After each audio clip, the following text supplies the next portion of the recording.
शांति। आज हम बनाएंगे आपके साथ मिलकर मोहनथाल, बेसन की बर्फ़ी। बहुत स्वादिष्ट होती है और कुछ नए ट्रिक के साथ हम आपको बताएंगे, तो आप ज़रूर उसे घर पे ट्राई करें। इसमें मैंने अभी 4 कटोरी, ये वाली 4 कटोरी मैंने बेसन लिया है और इतना सा दूध लिया है जो 200 ग्राम है। मावा लिया है 300 ग्राम और थोड़े से काजू हैं गार्निश के लिए और इलायची उसमें डालने के लिए, और ये पीला रंग। और ये मैंने साथ में देसी घी लिया है। तो देसी घी आप अपने अकॉर्डिंग ले सकते हैं। देसी घी या डालडे से ही आप बनाएं, रिफाइंड से ना बनाएं। और देसी घी मैंने यहाँ पर 500 ग्राम लिया है, जो 200 ग्राम ऑलरेडी मैं पहले इसमें डालूंगी और उसके बाद फिर इसको तलने के लिए जो हम बेसन को भूनेंगे उसके लिए चाहिए। अभी हम पहले देसी घी को मेल्ट करेंगे ताकि हम बेसन में उसको डाल सकें, क्योंकि हमें बहुत दानेदार बर्फ़ी चाहिए। तो मोहनथाल दानेदार ही होता है, तो इसलिए हम बेसन को पहले से थोड़ा सा इसको नरम कर लेते हैं, पतला कर लेते हैं, ताकि ये मेल्ट होकर के आराम से उसमें घुल सके। तो आप मेल्ट करके ही देसी घी को डालें, ऐसे ना डालें, क्योंकि कई बार वो एक ही स्थान पे चिपक जाता है, तो जहाँ फिर प्रॉब्लम होती है। तो हल्का सा बस इसे गर्म करना है। और अभी मैंने ये देसी घी मेल्ट कर लिया है। अभी इसको हम बेसन में डालेंगे। तो आप थोड़ा फैला के डालें ताकि आराम से आपका वो मेल्ट हो सके और सब जगह पहुंच सके।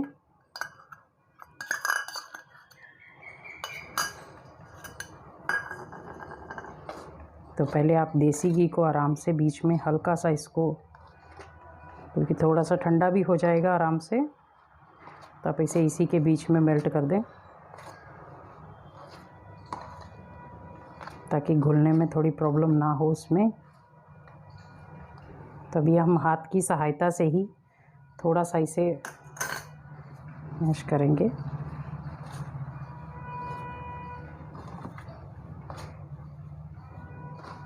पर हमें इसमें देसी घी ज़्यादा भी नहीं डालना है, क्योंकि कई बार बर्फ़ी में बहुत सारा तेल निकलता है, तो हमें उतना ही डालना है जितना इस बेसन ऑब्ज़र्व कर सके। वो मैं लास्ट में आपको बताऊंगी कि कैसे आप इसका भी देख सकते हैं कि हमारा जो मोहन है वो ठीक डला हुआ है, क्योंकि हर एक चीज़ को आप विधि पूर्वक बनाएंगे तो वो अच्छी बनेगी आपकी।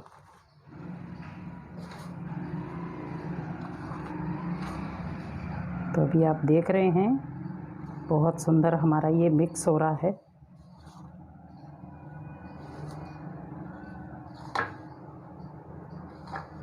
क्योंकि हमें ऐसे ही इसको मिलाना है, थोड़ा सा आप ऐसे क्रश कर सकते हैं हाथ के साथ ही, ताकि आराम से वो बन जाए, क्योंकि जो गुठलियाँ भी थोड़ी बहुत बनी होंगी वो भी क्रश हो जाएंगी बीच में ही।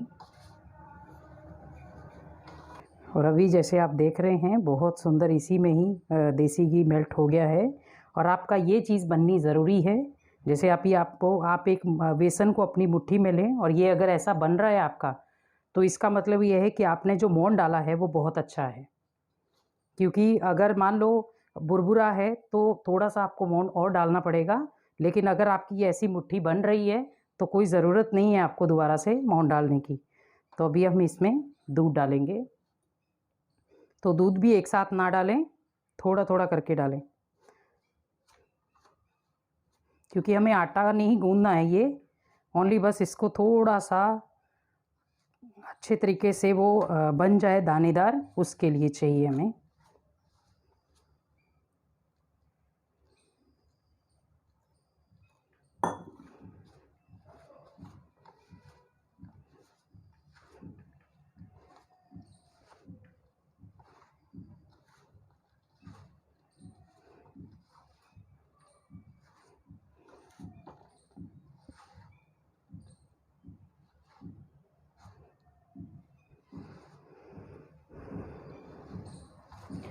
अभी जैसे आप देख रहे हैं कि हमारी इसी में ही अच्छी क्वांटिटी हो गई है दूध की, तो ऐसे ही हमारा ये दरदरा हो गया है। तो अभी इसको छन्नी की सहायता से हम छानेंगे ताकि इसके जो दाने हैं वो भी आराम से मैश हो जाएं। छन्नी की सहायता से इसको यहाँ डाल के ऐसे थोड़ा सा हाथ से चलाएंगे ताकि नीचे जो है वो बिल्कुल प्लेन निकले। तो आप आराम से इसको करते रहें, क्योंकि इसमें भले थोड़ा सा टाइम लगता है लेकिन बहुत अच्छी बर्फ़ी बनती है ये।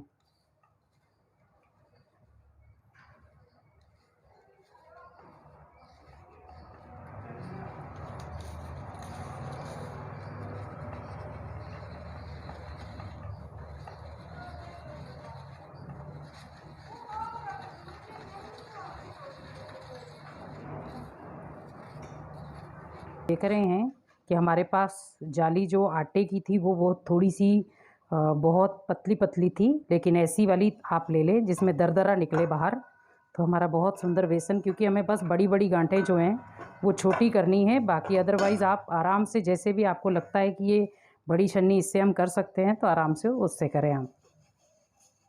तो जिसमें आप देख रहे हैं कि इसको मैंने अच्छी तरह छान लिया है, लेकिन मैं आपको एक साथ में एक और ट्रिक बता रही हूँ। अगर बाय द वे आपके पास अगर वो ना आपसे छन्नी में हो सके, आपके पास बारीक छन्नी नहीं है, तो आप हल्का सा उसको थोड़ा सा कढ़ाई में हल्का सा गरम कर लें। और गरम करने के बाद मैंने इसीलिए आपके सामने ही थोड़ा सा एक ट्रिक बताई है।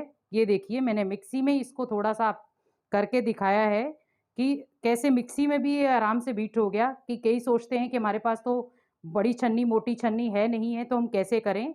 तो आपको सोचने की ज़रूरत नहीं है, आपके घर में जार ज़रूर होता है, तो उसी में थोड़ा-सा डाल के आप इसको मैश कर सकते हैं। हमने आप देख रहे हैं देसी घी हमारा मेल्ट है।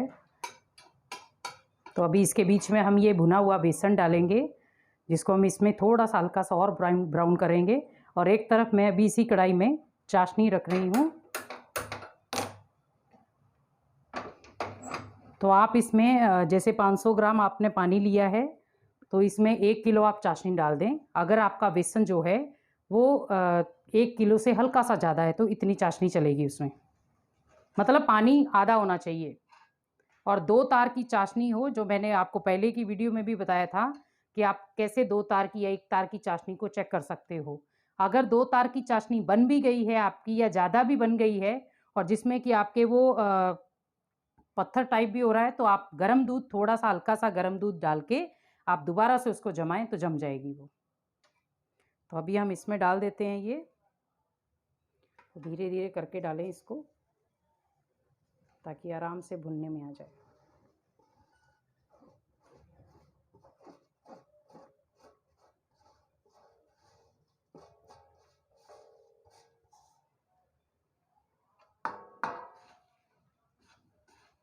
तो इसको हम थोड़ा सा भुनेंगे अभी, जब तक अच्छी तरह इसमें खुशबू ना आ जाए तब तक इसको भुनेंगे हम।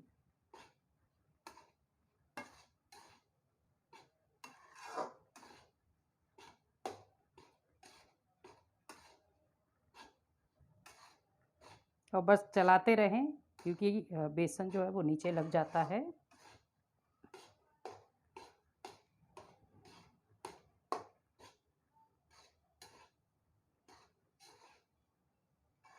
क्योंकि जब तक प्रॉपर बेसन गर्म नहीं होगा तब तक वो अपना तेल नहीं छोड़ेगा।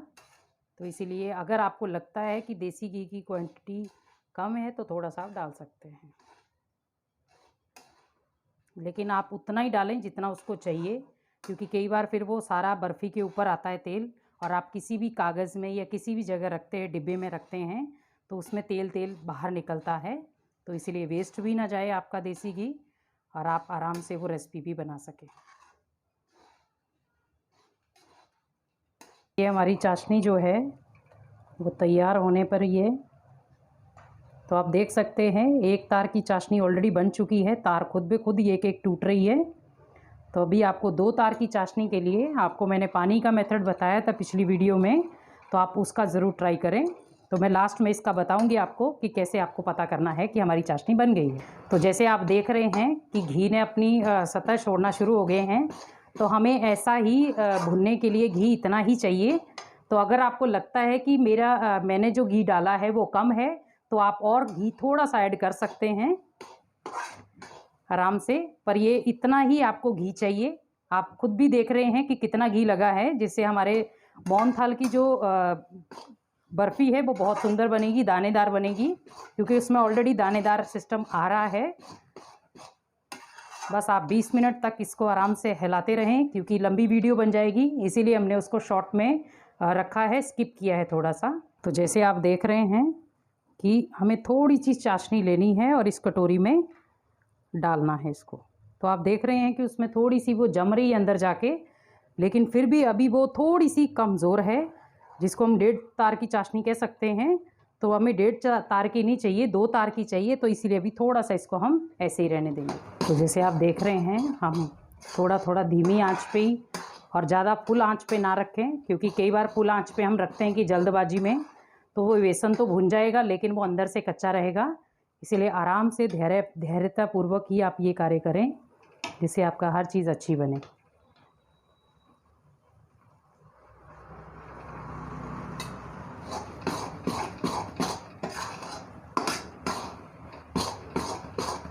बस यही आपको क्वांटिटी रखनी है, क्योंकि कई बार घी जो है वो अलग अलग प्रकार से आते हैं, किसी में चिपचिपापन कम होता है, किसी में ज़्यादा होता है। तो उसके अकॉर्डिंग आप खुद ही देख लें। आपको खुद ही मैं बता रही हूँ कि ऐसे आपका ये लिक्विडपन होना चाहिए बेसन में, क्योंकि अगर कम भी होगा तो भी प्रॉपर वो चीज़ नहीं जम पाएगी।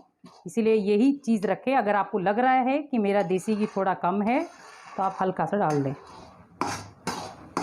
लेकिन इसको अभी रंग इसने नहीं छोड़ा है, इसलिए हम इसको अभी और भुनेंगे। तो सिम आंच पर ही भुनना है इसको। देख रहे हैं अभी मैंने फिर चाशनी डाली है, लेकिन अभी प्रॉपर तरीके से वो गाढ़ी होके जम रही है। तो हमारी चाशनी जो है वो ऑलरेडी तैयार हो चुकी है। तो इसको जब हमें बेसन डालना है इसमें, तो आप खुद ब खुद ही यहाँ देख रहे हैं कि हमारी जो तारें हैं वो ऑटोमेटिकली 2 तार की बनना शुरू हो गई है। तो ये आप खुद ही, मतलब अगर आपको हाथ में नहीं चेक करना आता तो आप पानी से आराम से चेक कर सकते हैं, जिसमें आपको हाथ में गर्मपन भी नहीं लगेगा। तो थोड़ा सा आप हाथ भी बचा के रखें। तभी इसको भी साथ साथ में हम भूनते रहेंगे। तो आप देख रहे हैं, क्योंकि थोड़ा थोड़ा खुशबू आना शुरू हो गई है। मैं इसमें क्योंकि बेसन हमारा भुनने में आ चुका है, बस थोड़ा सा इसको हम और भुनेंगे। तो चाशनी के गैस को तो आप बंद कर दें, क्योंकि चाशनी हमारी ऑलरेडी तैयार हो चुकी है। तो अभी इसमें हम डालेंगे इलायची खुशबू के लिए, और साथ में मैंने यहाँ पर लिया है मावा। तो आप कम से कम भी 200 ग्राम 100 ग्राम जो भी आपको लगता है, जैसे भी आपको इजीली लगता है, तो वो मावा आप, ऑलरेडी मैंने पीछे की वीडियो में आपको मावे का बताया था। तो आप घर पे ही आराम से मावा बना सकते हैं, और अगर नहीं बना सकते तो आप मार्केट से लाके इसमें डाल दें, क्योंकि मैंने इसको घर पे ही बनाया है। और अभी इस मावे को, क्योंकि ये अभी नरम है, क्योंकि अगर सख्त होगा तो आपको थोड़ा सा उसे क्रश करना पड़ेगा, लेकिन मेरा नरम है इसीलिए मैं इसको आराम से इसी में डाल रही हूँ।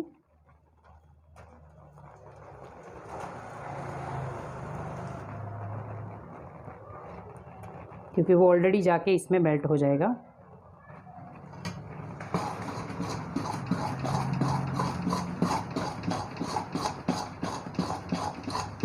क्योंकि इसमें मावे से बहुत सुंदर टेस्ट आता है बर्फ़ी में।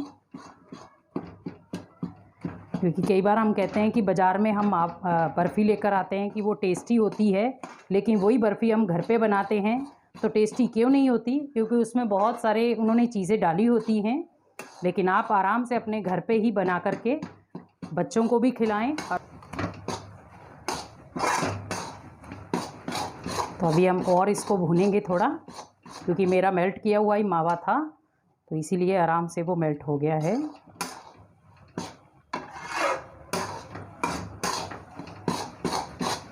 आप इसे थोड़ा सा भूनते रहें, अभी भी वो थोड़ा सा कच्चा है।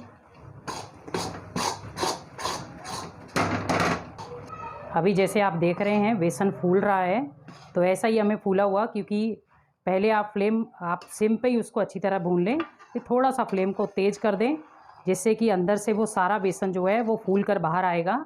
यही हमारा दानेदार चीज़ें बनेगी। देखो आप खुद ही देख रहे हैं इसमें दाने बन रहे हैं।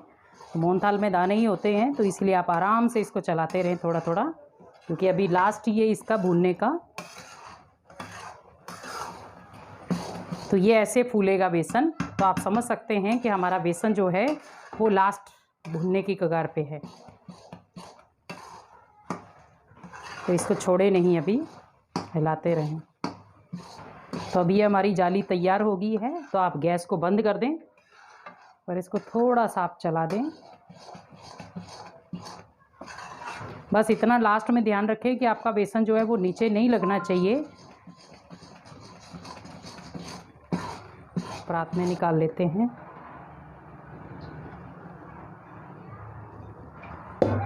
देख रहे हैं मैंने परात में निकाल दिया है उसको, तो बीच में दाना भी बहुत सुंदर बना है इसका। तो ऐसे ही आप थोड़ा सा इसका दाना ऐसे बना ले। अभी थोड़ा सा इसको कम से कम भी हम 15 मिनट के लिए, क्योंकि हमारी एक चीज़ ठंडी और एक चीज़ गर्म होनी चाहिए, तो 10-15 मिनट के लिए इसको भी रेस्ट देंगे हम। तो अभी मैंने चाशनी में थोड़ा सा कलर डाला है, येलो कलर। आप कोई भी केसर कलर भी डाल सकते हैं। और आप देख रहे हैं कि यहाँ पर चाशनी जो है वो जम रही है, तो ऐसी ही हमें चाशनी चाहिए, क्योंकि कड़क चाशनी का निवारण हमारे पास है, लेकिन अगर पतली होगी तो उसका निवारण नहीं है। तो इसलिए अगर चाशनी आपकी कड़क हो गई है बर्फ़ी, तो उसमें आप गर्म दूध डाल सकते हैं। तो अभी हम ये जो सारा बेसन का घोल है वो इसमें डाल देंगे हम चाशनी में, क्योंकि हमारी चाशनी हल्की गर्म और हल्की ठंडी है। तो आप धीरे धीरे डालें।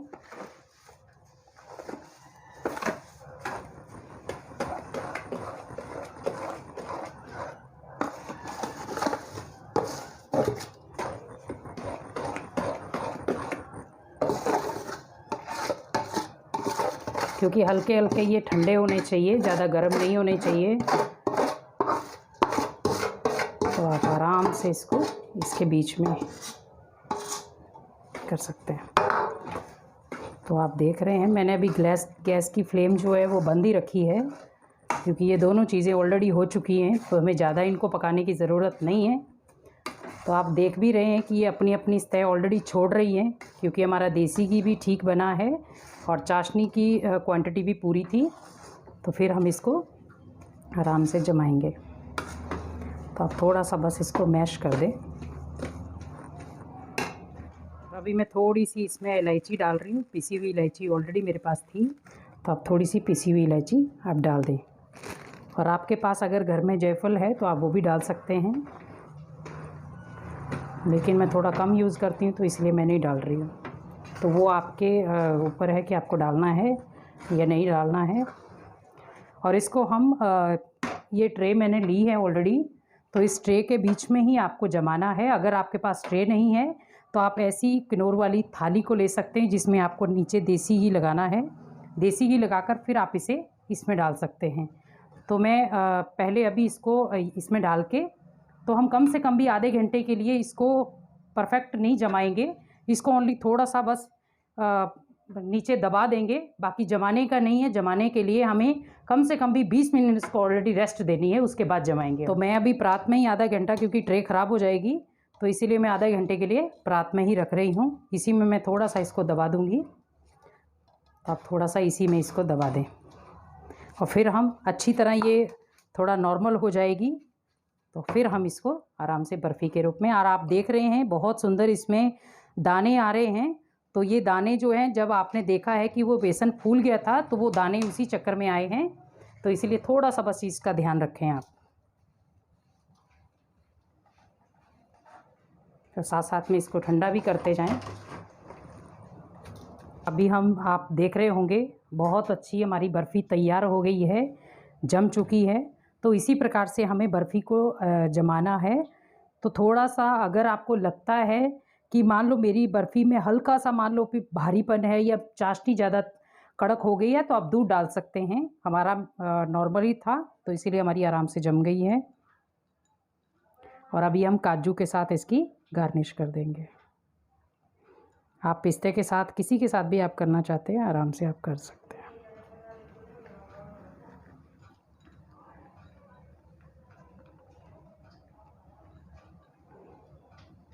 क्योंकि घर बैठे आपको बहुत सुंदर, भगवान के घर से ही आपको बहुत सुंदर चीज़ें सीखने को मिल रही हैं। क्योंकि जब हम भगवान के भंडारे से ही चीज़ें सीखेंगे तो ऑटोमेटिकली वो चीज़ें ऑलरेडी आएंगी, और हम आपको घर के मेथड के अकॉर्डिंग ही आपको बता रहे हैं। क्योंकि कई बार हम सोचते हैं कि ये सामान नहीं है तो हम अवॉइड करते हैं इन चीज़ों को बनाने के लिए, और कम से कम इसको आधा घंटे के लिए हम छोड़ देते हैं। और ये हमने बेसन को ऑलरेडी पहले से कट लगा लिया था ताकि आराम से हमारी बर्फ़ी निकल आती। तभी एक एक पीस करके आप आराम से निकालें इसको। अगर आपको लग रहा है कि ये साइड पे थोड़ा सा आगे पीछे है तो आप हल्का सा चाकू से काट सकते हैं और ऐसे आप सजा दें। इसमें बहुत सॉफ्ट बर्फ़ी बनी है, मैं आपको एक तोड़ के बताती हूँ।